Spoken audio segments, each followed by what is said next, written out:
வணக்கம். இருக்கும் ஆனால் இல்லை. யாரு? சூர்யா சொல்லியிருப்பார். அன்புக்குரிய அன்பாளர். இருக்கும் ஆனால் இல்லை அப்படிம்பாரு அவர் குரல்ல. அது உண்மை. இருக்கும் ஆனால் இல்லை. அதாவது நம்மளுக்கு இறையாற்றல் உள்ளவர்களுக்கு, இறை பிரபத்தை ஓட ஐக்கியப்பட்டவர்களுக்கு துன்பம் இருக்கும் ஆனால் இல்லை.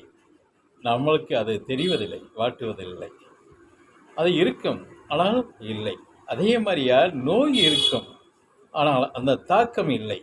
ஏனென்றால் இறை பிரபஞ்சத்துடைய ஆற்றல் அந்த நோயினுடைய கீழே உள்வாங்காது. அந்த பிரபஞ்ச ஆற்றலோடைய கனெக்ட் ஆகி இருக்கிறதுனால நோயினுடைய நிலையில் போய் உட்காராது. அந்த மனது உட்காராது. அது இருக்கும் இல்லை, அதுதான் உண்மை. இதே ரமணர் ஒரு வட்டம் சுவாமிகள் ஒரு கட்டி ஏற்படுகிறது. அந்த கட்டிக்கு மயக்க மருந்து சக்குடேனிஸ், அதாவது மத பூசின்னு போடுவாங்க, நோவைக்கன்னு ஒன்று போடுவாங்க. இல்லாட்ட மயக்க நிலை ஏதாச்சும் பண்ணித்தான் ஆப்ரேஷன் பண்ணணும். அவர் எனக்கு ஒன்றுமே வேணாம், நான் பொறுத்து கொள்கிறேன், நீங்கள் பண்ணுங்க, முடியாதுட்டாரு. அப்புறம் எனக்கு ஒன்றுமே வேணாம், நான் பொறுத்து கொள்வேன், நீங்கள் செய்யுங்க அப்படின்னு உதறார். அவங்களும் டாக்டர்ஸும் கெஞ்சி பார்க்குறாங்க. அவர் பிடிவாதமாக பண்ணிக்கிட்டு விட பாட்டுக்கிறார். நான் பார்த்துக்கிறேன், எனக்கு வலிக்காது அப்படின்னு ஒரே முடிவாக சொல்லவும் வேறு டாக்டர்களுக்கு வேறு வழி இல்லை. என்ன இவர் இப்படி சொல்கிறாரு அப்படின்னு என்ன பண்ணுறாங்க, கத்தியை வச்சுட்டு அந்த கட்டியை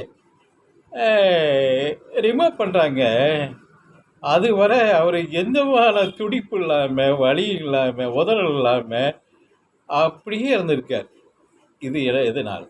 இதுதான் பிரபஞ்சத்தினுடைய நேரடி ஆற்றல், தொடர்பு, ஐக்கிய தொடர்பு. இது ஏற்படும் போது இதுதான் உண்மை. அது அதாவது பாம்பிங்கால் பாம்பரியம், அந்த நிலையில் இருக்கிறவங்களுக்கு தான் அதனுடைய நிலைப்பாடு தெரியும். மற்றவங்களுக்கு இது ஆச்சரியமாக தெரியும். இப்படிமா அப்படிங்கிற மாதிரியா ஒரு உதறலாக தெரியும். அதனால் இருக்கும் ஆனால் இல்லை, துன்பம் இருக்கும் ஆனால் துன்பம் இல்லை.